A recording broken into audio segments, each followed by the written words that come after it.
A big part of why I work with endangered languages is because I myself am a descendant of a speech community that even today is struggling to survive. If you look at the name over there, you can probably guess which one it is. But for many of my friends, language loss is much more immediate, much more intense.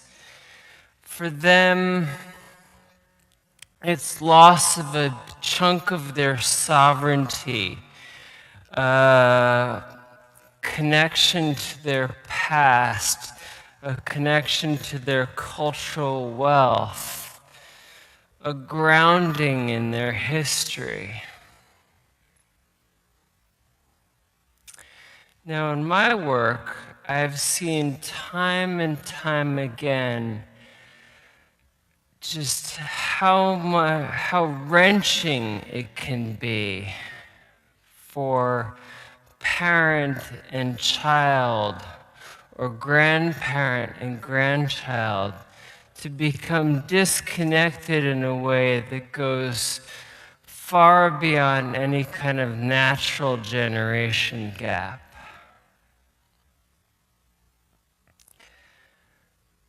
But even if you care, even if you sympathize, you may think, well, endangered languages just aren't worth saving. Because you probably think they'll cost a fair bit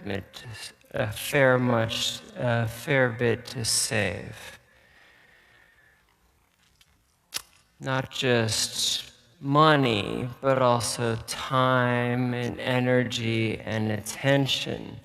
And these are things that are all in short supply these days, and especially so for a lot of these very same communities, which are often faced with even more immediate, even more material challenges.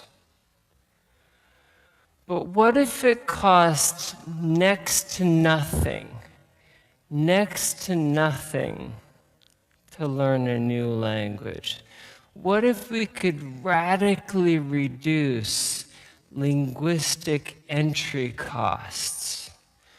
Well, then the arguments against sustaining linguistic diversity would not sound so reasonable. Because all of us could easily jump from language to language just to show respect to our hosts or our guests, or to enjoy the expressive capacities that this particular language allows us, or simply because between you and me, this language is the one that feels the most like home. So the obvious question is, how long does it take to learn a new language? Not perfectly, not, without a single error, not even fluently, but just enough to get your foot in the door, enough to get started, enough to get going, enough to join that speech community and be part of it. Well, in my experience, it's about a week or so. And, I was just as shocked as you to discover this in the summer of in the summer of 2003, after just 10 days in Bulgaria with my new in-laws. I was able to talk well enough to translate for my sister when she came. And then the same thing happened again the next summer.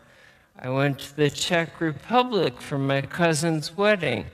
Showed up about a week early, and by the time the wedding rolled around, I was just chatting away with all my new Czech relatives. I wasn't fluent and I wasn't flawless, but I was effective. Now, real fluency, in my experience, does take a long time, does take hanging out with the speech community. But still, just 1 week and change to get a foot in the door, to be able to party with the Czechs, to be able to hang out in Bulgarian cafes and order French fries with aplomb. That seemed like an idea worth sharing. Now, of course, I'm a trained field linguist, so you're probably thinking, well, yeah, you're self-selected. You've got experience, you've got talent, right? But when I do it, it doesn't feel at all like talent and not much like experience either. All it feels like is a really clear sense of what to do, how to handle vocabulary, pronunciation, grammar, and more than anything else, how to make it through any conversation.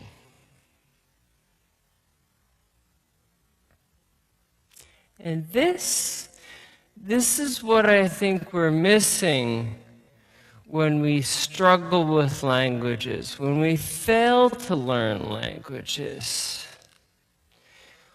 We all get taught languages, but we don't get taught how to learn languages. And that's what I've been working on for quite some time right now. How to translate the experience, the skill set of a trained field linguist into a form that anybody, any of you, can pick up quickly and use to become active learners, confident learners who can step right out into the street, the scary street of real-life language use with very little fear. And if we can do this, then it doesn't just change how you and me learn languages, but it also has the potential to radically reshape how linguistic majorities and linguistic minorities can live and work together in the same world.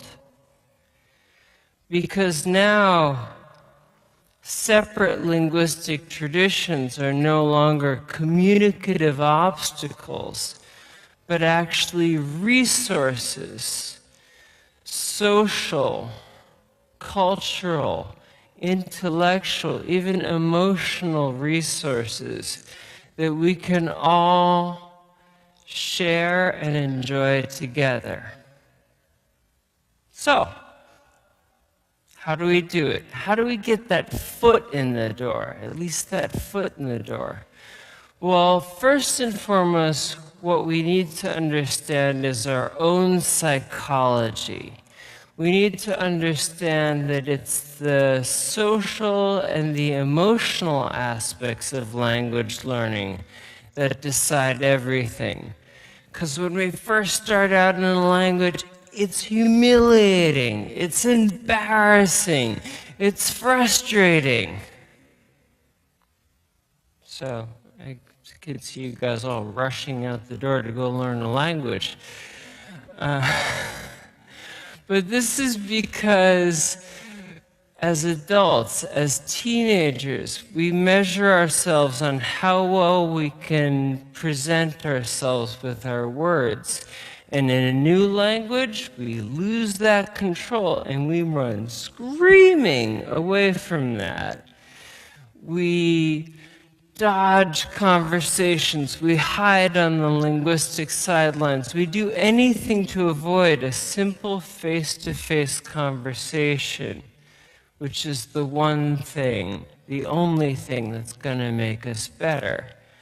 And as English speakers in today's world, the world is very accommodating of that. They make it very easy for us to indulge in our instinct to just bail out when we get linguistic stage fright. So what do?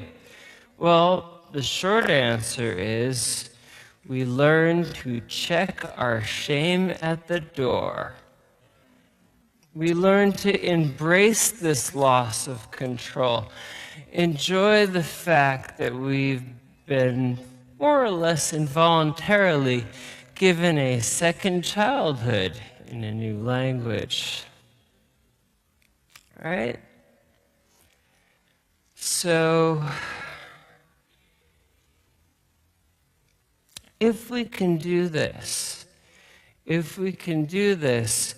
then we have learned to shift our job, reframe our job to not from trying to seek out perfection, not making any mistakes, but instead just learning to cope well. And the best place to learn linguistic coping skills is through simply learning how to improvise, learning how to use description, metaphor, analogy to work around the words that we don't know. So for example, if I don't know how to say tiger in your language, I will say it's a thing that's like a cat, but big and orange, and the one behind you looks a little bit hungry. It's these clunky but effective descriptions that actually get us through any conversation.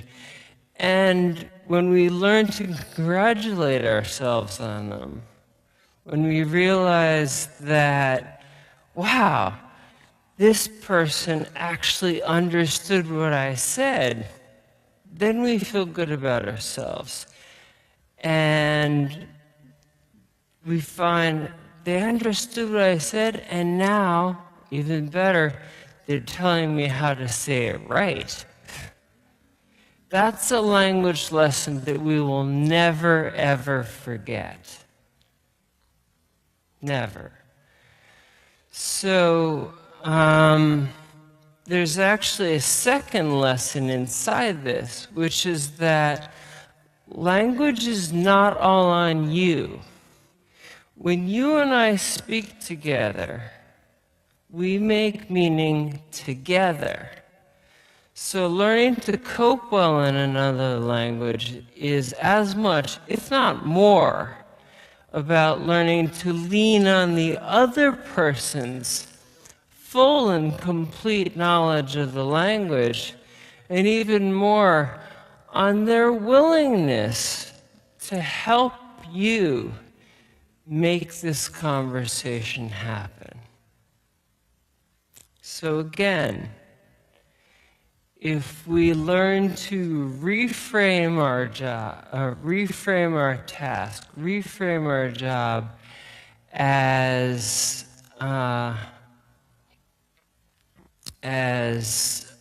being effective, not perfect, then every conversation stops being this potential minefield of embarrassing mistakes and errors, and instead is an exciting place for us to come back to every time, because you get to be your own MacGyver. You get to rummage around in your linguistic pockets and pull out a toothbrush, a button, and a paper clip, and cobble that all together and somehow pull off the communicative job, right? When you feel that thrill of being a linguistic hero, time and time again, you come back to conversations. You seek them out. You want to be there. And when you approach the task like that, well, pretty soon you find yourself fairly close to fluent. So that's how we cope with linguistic stage fright, with linguistic performance anxiety, which is 90% of what holds us back. The only thing left is, of course, the language. All the pronunciation, all the grammar, all the vocabulary. It's really intimidating, but mostly because we're all trying to juggle it all at once. We've got no way to organize it, no way to prioritize it. There is a way. What we need is a simple, practical understanding of the design features of language. So let me give you just a brief taste of that.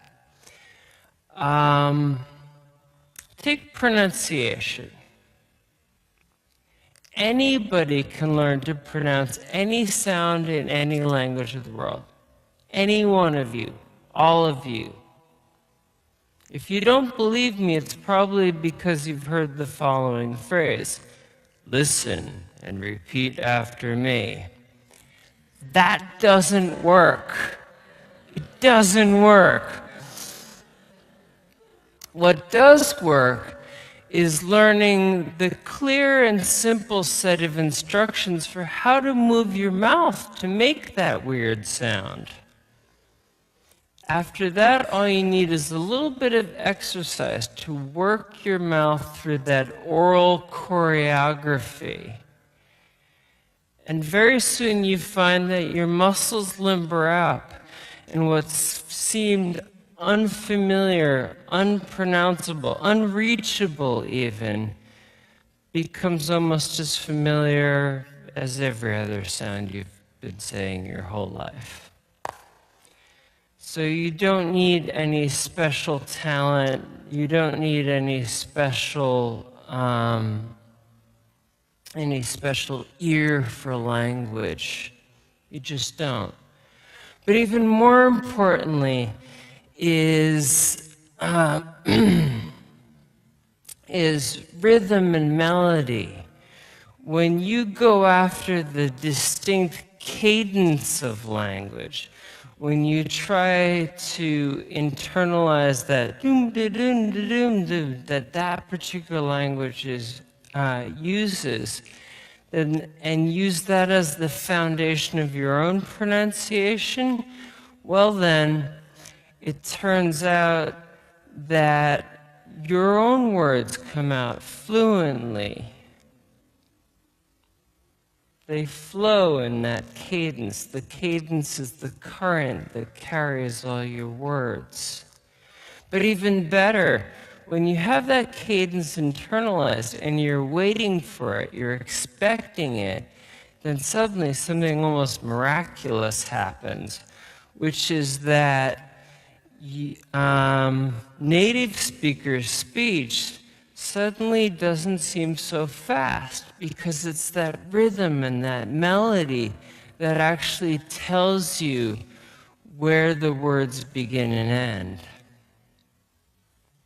So that's pronunciation. But what about grammar? Grammar's terrifying, right? It's only because we teach grammar as a million little disconnected, arbitrary seeming rules, when in fact grammars are tiny little ecosystems. Every little part fits into every little part.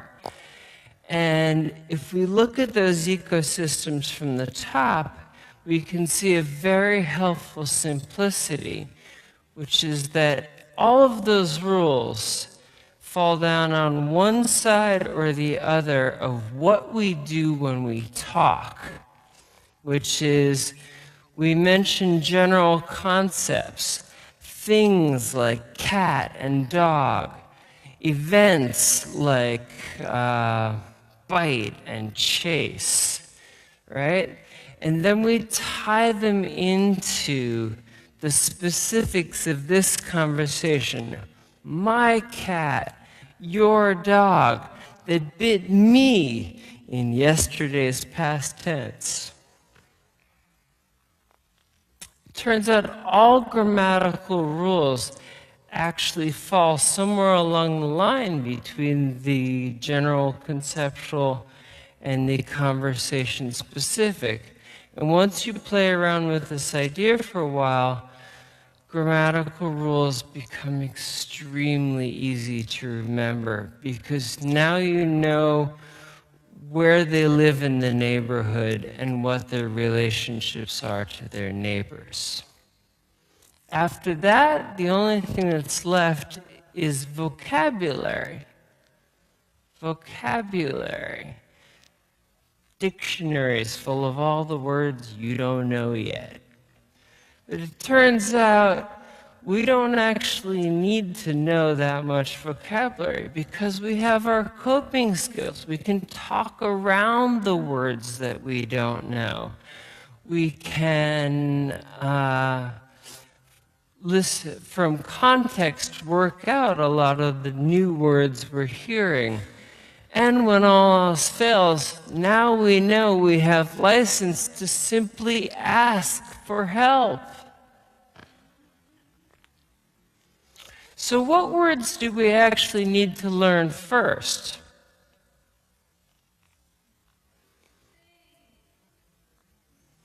The short words. The small words, the little linking words. Thing is one of them. The words like and, or, but, of, the, who, what, when, where, and why, because these will get you the most expressive bang for your buck. These are the words that will save you when you're knee-deep in a conversation. You know exactly what you want to say, and then boom, you hit this wall because you realize you have not learned the word almost.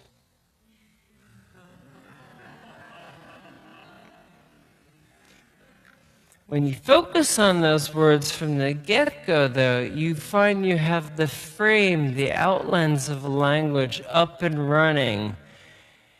And then there's only one thing left, the rest of the language. And there's a trick for this. There's a trick for this.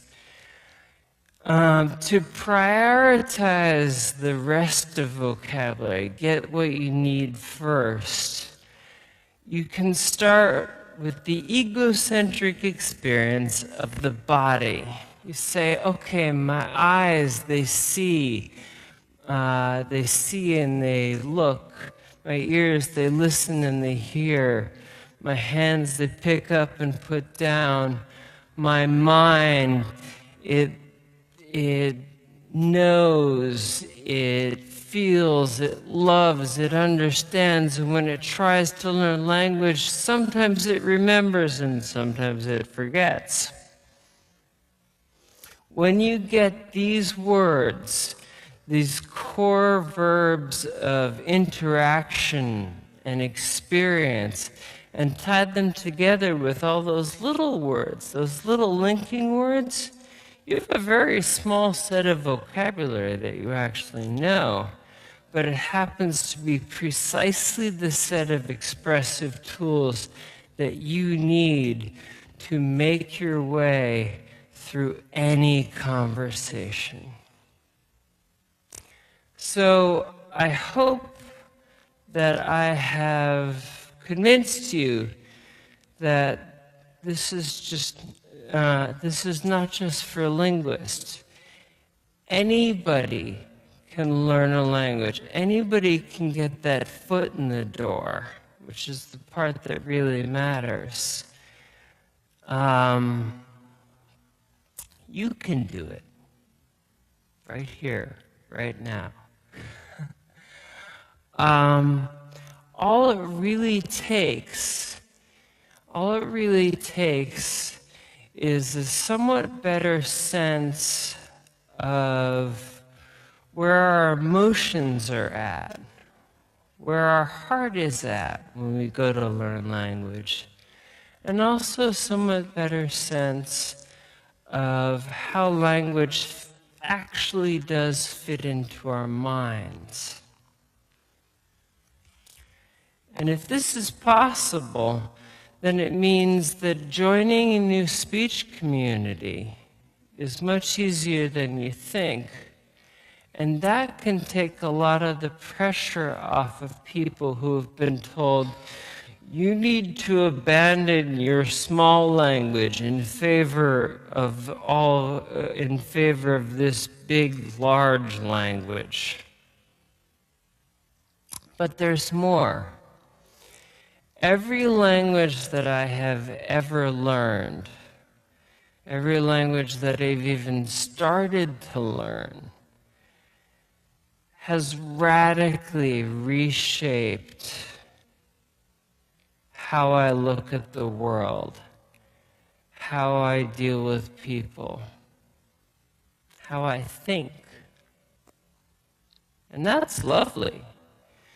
But even more important than that are the people that I've met and the ways that I've been able to meet them because of learning their language. They've changed my life in more ways than I can even begin to describe here. Now, up till now, that kind of opportunity's only been available to trained linguists and the occasional genius, savant, polyglot. But now we all have the means. And so there's nothing more I can say except go for it. Good luck.